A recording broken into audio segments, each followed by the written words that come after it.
सर्वप्रथम श्री स्वामी समर्थ. नमस्कार मंडळी, कसे आहात सगळे? मजेत ना? मजेतच असायला हवं. मी पूनम तुमचं सगळ्याचं खूप खूप मनापासून स्वागत करते आपल्या नवीन एका व्हिडिओमध्ये. आय नो की हा व्हिडिओ खूप लेट येत आहे, 8 दिवस लेट येत आहे, पण कारणच तसं आहे. तर पहिली मी आता इथे सूर्यनारायणाला जल अर्पण करून घेतलेलं आहे. ओम सूर्याय नमः म्हणत मी इथे जल अर्पण केलं आणि माझ्या दिवसाची छान अशी सुरुवात केली. आज आहे दीप अमावस्या. तर दीप अमावस्यासाठी मी इथे छान घर स्वच्छ करून घेतलं. सूर्यदादाला जल अर्पण केलं, घर स्वच्छ केलं, झाडपूस वगैरे सगळं झालेलं आहे. लादी वगैरे सगळी पुसली. आपला मेन डोअर असतो, ते दरवाजा असतो घराचा, त्याला स्वच्छ करून घेतला आणि त्याच्यावर छान असं स्वस्तिक काढून घेतलं. भले रूम भाड्याचे का असे ना, पण राहतो तर आपण त्या घरातच ना, तर म्हणून मग मी ते छान सगळं असं स्वच्छ करून घेतलं. आणि इथे आता गॅस पण क्लीन करताय, कारण की म्हणजे इथे मला दिवे गॅसवर शिजवायचे आहे आणि इथं देव पण स्वच्छ करायचं, म्हणून मी इथे साफसफाईला लागली. आणि पहिले ग्लास वगैरे स्वच्छ करून घेते, कारण की आपला स्वयंपाक आपलं काही पण इथे झालेलं असते. तसंच ठेवून इथे दिवे वगैरे बनवणं, पूजेचं सामान, देव वगैरे ठेवणं, देव घासणं, क्लीन करणं म्हणजे छान वाटत नाही. म्हणून मी इकडे पहिले गॅसची चांगली स्वच्छता करून घेते आणि नंतर सगळ्या गोष्टीला सुरुवात करते. इथे देवा म्हणते वातीला, सांग मानव जातीला, सुखासोबत दुःखातही राहा एकमेकाच्या साथीला. दीप अमावस्येच्या सगळ्यांना खूप खूप अशा शुभेच्छा. लेट शुभेच्छा चालू आहे, कारण की हा व्हिडिओ थोडा लेट एडिट वगैरे झालेला आहे. काय लेट एडिट केला आहे ते मी तुम्हाला नंतर सांगतेच. आणि इथे माझी गॅस वगैरे सगळं क्लीन करून झालं होतं. मग इथे मी गॅसची पण पूजा करून घेतली, हळदी कुंकाने वगैरे आणि स्वस्तिक वगैरे काढलं तिथे, कारण की तिथे मला दिवे वगैरे करायचे होते आणि देव पण स्वच्छ असे करायचे होते. म्हणून मग गॅसची पण पूजा करून घेतली. ते आपली अग्निदेवताच आहे. तर इथेच तुम्हाला स्वस्तिक वगैरे सगळ्या याच्यात उलटं दिसत असेल, कारण की हा कॅमेऱ्यात उलटं दिसत आहे. जेवढेही दिवे आहेत तेवढेही मला इथे स्वच्छ करून घ्यायचे आहे. पहिले मी इथे दिवे वगैरे बनवून घेते आणि शिजवायला ठेवून देते, म्हणजेच तोपर्यंत देव वगैरे क्लीन करेपर्यंत आपले दिवे वगैरे इथे छान म्हणजे शिजवून तयार राहते आणि थंड पण होऊन राहते. म्हणून मी ते करत आहे. आणि माझा छोटासा पिल्लूसा सोनपापडी अद्वय मला इथे छान दिवे बनवण्यात मदत करत आहे. तो स्कूलमधून आला होता, कारण की मी इथे पूजा सगळं काम वगैरे आवरल्यावरच करणार होती, कारण की मन पण शांत राहते आणि प्रत्येक वेळेत कामाकडे लक्ष पण जात नाही की म्हणजे आता हे काम व्हायचं आहे वगैरे असं. म्हणून मग मी ते पहिले छान सगळे कामं वगैरे आवरून घेतले, सगळी स्वच्छता घराची केली आणि नंतर इथे दिवे बनवायला सुरुवात केली. आणि अद्वय पण सोबत होता. दिवे वगैरे बनवून झाले आणि एका पातेल्यात तसं पाणी घेतलं आणि त्याच्यावर चाळणी ठेवून ते वाफेवर सगळे दिवे मी इथे छान शिजवून घेणार आहे. असेच दिवे आमच्याकडे महालक्ष्मीला वगैरे आम्ही म्हणजे शिजवत असतो. मग त्याच पद्धतीने मी पण इथे छान त्याला म्हणजे गरम पाण्याच्या आसेवर इथे शिजवून घेणार आहे. दीप अमावस्या म्हणजे काय? दीपपूजन म्हणजे दिव्याची पूजा. दीप अमावस्येला सर्व दिवे स्वच्छ धुवून पूजा केली जाते. ह्या दिवशी दिवे लावणे अशुभ मानले जाते, कारण दिव्याच्या प्रकाशामुळे अंधकार आणि नकारात्मकता दूर होऊन घरात समृद्धी आणि सकारात्मक ऊर्जा येते. श्रावण महिना सुरू होत असल्यामुळे दिव्याची पूजा करून श्रावण महिन्याचे स्वागत केले जाते. पितृतर्पण. दीप अमावस्या हा पितृतर्पण म्हणजेच पितरांसाठी देखील एक उत्तम दिवस आहे.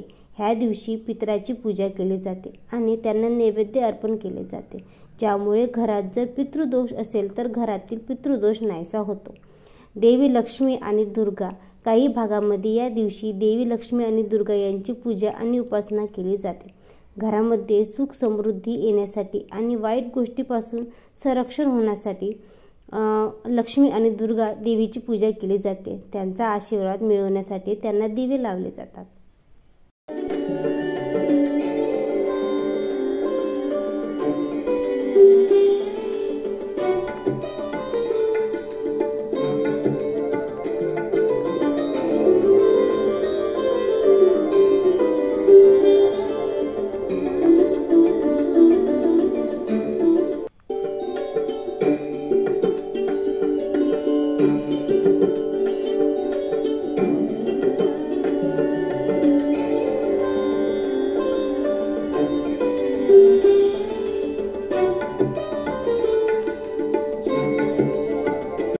माझे इथे सगळे दिवे वगैरे स्वच्छ करून झाले आणि तोपर्यंत माझे जे दिवे कणकेचे मी बनवले होते ते पण इथे शिजलेले आहे, ते पण थंड करायला ठेवले मी.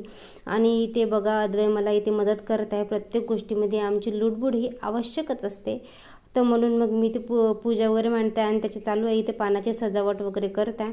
आणि स्वस्तिक वगैरे काढलं, पाट ठेवला, त्याच्यावर एक कापड अंथरलं आणि इथे रांगोळी वगैरे काढून घेते. कारण की जेवढी आपण पूर्वतयारी करू ना तेवढं आपल्याला प्रत्येक वेळ उठावं लागत नाही आणि काम करायलाही सोपं जाते. म्हणून मग मी तो पूजा मांडण्यात सोपं जाते म्हणून मी ते पहिले सगळी पूर्वतयारी करून घेते. आणि दिवे वगैरे छान असे क्लीन केले, वाळवले, स्वच्छ केले आणि त्याला आता व्यवस्थित बसत आहे. इथं बसवता थोडंसं चुकलं होतं, डबल काढत आहे, डबल बसवत आहे. तेच कामं थोड्या वेळापुरतं तेच चालू होतं.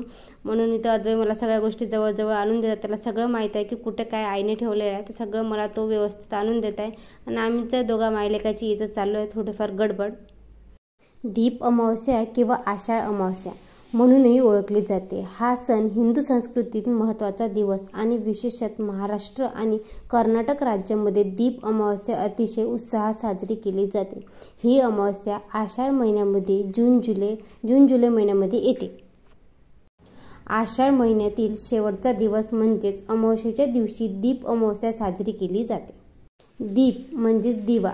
दीप अमावस्येच्या दिवशी दिव्याची पूजा केली जाते. घरातील सर्व दिवे स्वच्छ धुवून त्यांची पूजा केली जाते. ह्या दिवशी दिवे लावणे अत्यंत शुभ मानले जाते. असे म्हणतात की दिव्याच्या प्रकाशामुळे घरातील अंधकार आणि नकारात्मकता नाहीशी होते व समृद्धी आणि सकारात्मक ऊर्जा घरात तयार होते. दीप अमावस्या हा पितृतर्पण म्हणजेच पितरांसाठी देखील एक उत्तम दिवस आहे. या दिवशी पितराची पूजा केली जाते आणि त्या नैवेद्य अर्पण केले जाते, ज्यामुळे घरात जर पितृदोष असेल तर घरातील पितृदोष नाहीसा होतो. काही भागामध्ये या दिवशी देवी लक्ष्मी आणि दुर्गा यांची पूजा आणि उपासना केली जाते.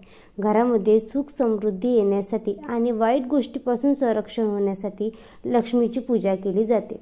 पूर्वी एका नगरामध्ये एक राजा राहत होता. त्या राजाची एक सून होती. ती दररोज देवपूजा करीत असे. नित्यनियमाने ती दिवे स्वच्छ धुवून त्याची पूजा करत असे आणि त्यांना नैवेद्य अर्पण करत असे. एक दिवस राणीने गुपचूप अन्न ग्रहण केले आणि त्याची राणीला विचारणा केली असता राणी नाही म्हणाली आणि त्याचा आरोप राणीने उंदरावर टाकला. उंदराने जेव्हा हे समजलं तेव्हा त्यांनी राणीला अद्दल घडवायचे ठरवले.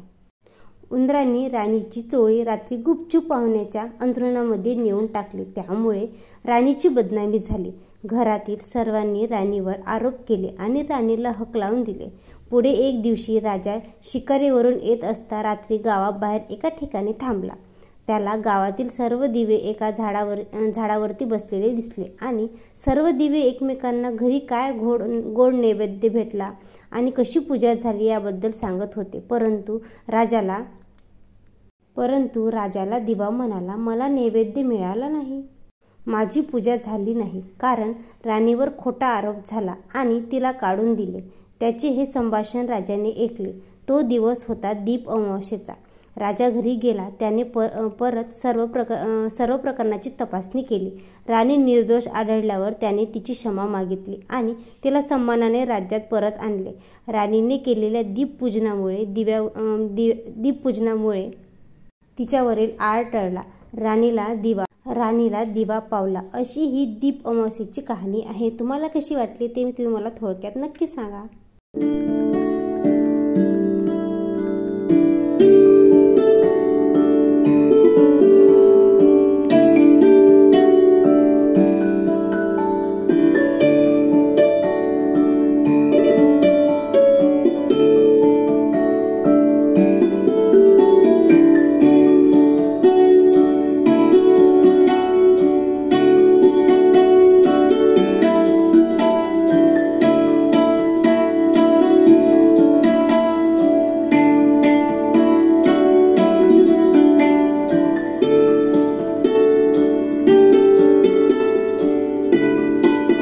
संपूर्ण घर स्वच्छ करून दिवे लावले जातात. फुलांचे तोरण लावतात. घरासमोर रांगोळी काढतात.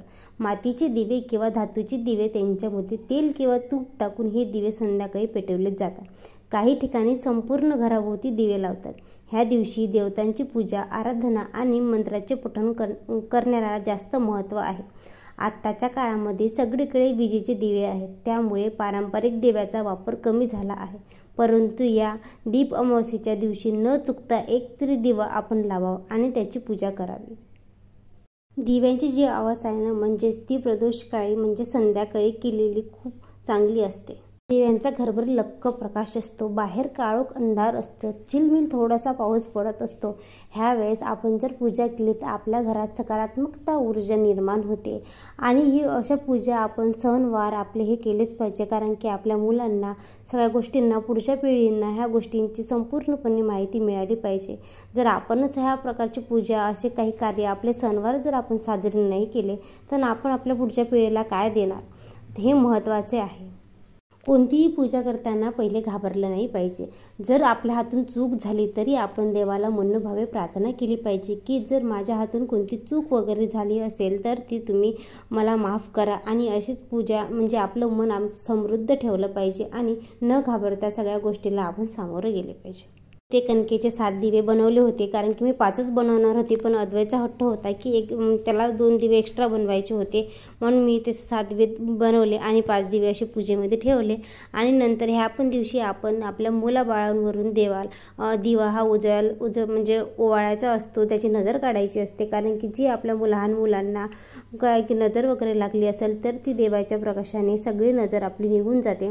अशाच प्रकारे पूजा वगैरे करायची असते. बघा, मी इथे नमस्कार केला तर माझ्याच बरोबर अद्वैनी पण इथे छान असा नमस्कार केला आणि आमची इथे पूजा संपूर्णपणे पार पडली. तर हा व्हिडिओ लेट आलेला आहे. तर हा व्हिडिओ लेट का आलेला आहे, कारण की माझी भोपाळ ट्रिप ठरली होती, ते तुम्हाला माहीतच आहे. त्यामुळे माझा व्हिडिओ इथे लेट आलेला आहे आणि ट्रिप पण झाली. तर ती मी तुम्हाला पुढच्या व्हिडिओमध्ये सांगते. Bye bye.